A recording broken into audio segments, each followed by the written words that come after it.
With all the research that is available on the internet on how to install your transducer, there is still confusion as to where it needs to be installed. What principles can we follow to make sure that we're installing our transducer in the best possible position for the best possible read? So let's consider some things before you do that. This isn't going to necessarily be in order. The first one that I find is that people feel that they're governed by the transom plate that's been welded to the transom in this situation here on an aluminium boat. You can understand why. It seems to be the only position where it should be installed. However, if we look at this situation here, we're going to see that this isn't the best possible position this has been put in.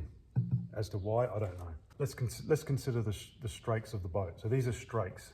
These are little bent sections of the boat hull that are designed to keep the boat running in a straight direction. Each strake is like a knife, and you imagine it like a knife cutting through the water, and as it cuts through the water, it agitates that water and creates turbulence. So behind each of one of these strakes is going to be this line of turbulence.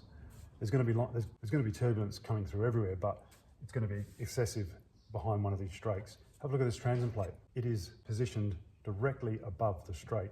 So whoever put that in didn't think about it and didn't know why they were doing it. They just put it on. Maybe they were told to do it like that. So we don't want to be positioning our transducer behind one of these strakes here. Okay, the other principle we want to consider is to get the transducer as close as possible to the keel of the boat. We want to be as close as possible to the center of the boat, because if we install the transducer out here, now as you're probably aware, as your boat motors up, the boat lifts out of the water for performance. So your boat's going along at a speed and you want to power up to plane, then that boat's going to lift out of the water.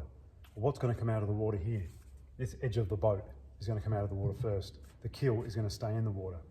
If we position this outside on the outer edge, then the transducer is going to lift out of the water too with the boat.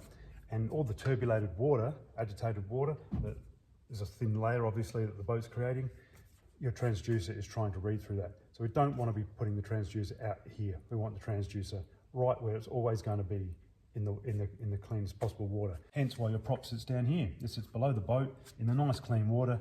There's nothing here to interfere with the prop digging into that clean, clear water. We want the same thing with the transducer. We want it to be reading in the cleanest water possible. This here is the prop diameter. Imagine a round circle going on the outside of the prop there. So we don't want anything to be upstream of the prop diameter that's causing turbulence, and that turbulence is then coming through here. Prop blade hits the turbulence and slips through it quickly. Bang, bang, bang. We don't want that, because then the prop is not running at a consistent speed. It's sort of almost going around and then slipping through the aerated water and then slipping through the aerated water. So we don't want anything upstream of that. So we want to make sure, we want to imagine a circle here, and we want to take that circle all the way back here and make sure nothing's in there. So we don't want our transducer in that line if possible. In this case here, we are clear as anything.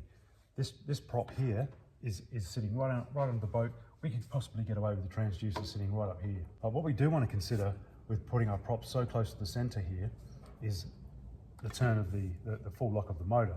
So let's just check that. So we can see here the motor's on full lock. There's the full lock there. We put our transducer back here. Look how far away we are. So we are clear. So in this situation here, we can probably get away with anywhere, but we're not going to do that. We're going to play it safe.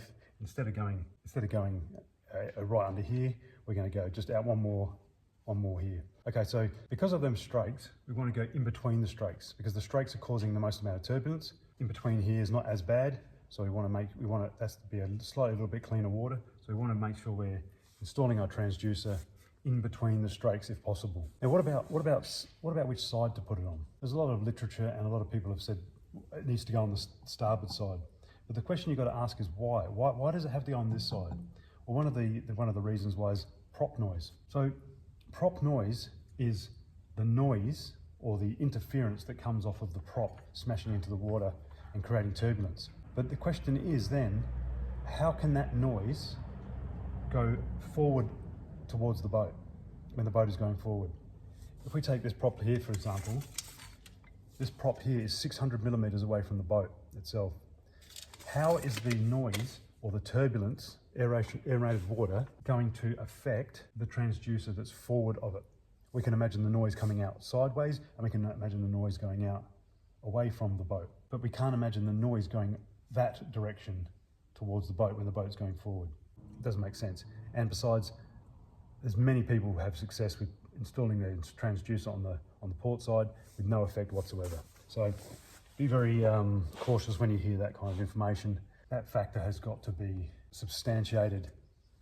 If you can't put your prop on that side and get a good read out of it, it doesn't really make any sense. If you do know, then yeah, please let us know, because I'll be interested to hear what you say, but don't just say stuff. Make sure you back it up with some kind of physics. Yeah, today we're going to be installing one of our transom mounts onto this boat here, because of the turbulence that comes off of this this boat. There'll be a layer of turbulence. The standard factory mount isn't going to get below that. It's just going to be sitting there. It doesn't matter where you put it. It's going to be sitting and trying to read through that, because the transom mount itself is quite limited to what it can do. So we're going to be putting one of these deep drop mounts on there to get below that layer, and this customer's going to get a good read out of that, because the transducer itself is going to sit below that layer. I'm also going to be modifying this plate here because it's not in the correct position. I don't want to have to tear it off and wreck all the paint job, so I'll try and do something where I don't have to worry about that. Any more information will be in photographs with me speaking over the top of it. So yeah, things to consider just to conclude everything. Watch that the motor on full lock doesn't engage the transducer. Keep the transducer as close as you can to the keel without affecting the prop in terms of the turbulence that comes off of the transducer, because the transducer will create turbulence. Keep in mind the transom plate. It might be wrong.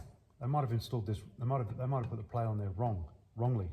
Are you governed by this 100%, or can you do things so you don't have to use that? And be aware of the strakes. We want to keep our transducer in between the strakes. Thanks for watching.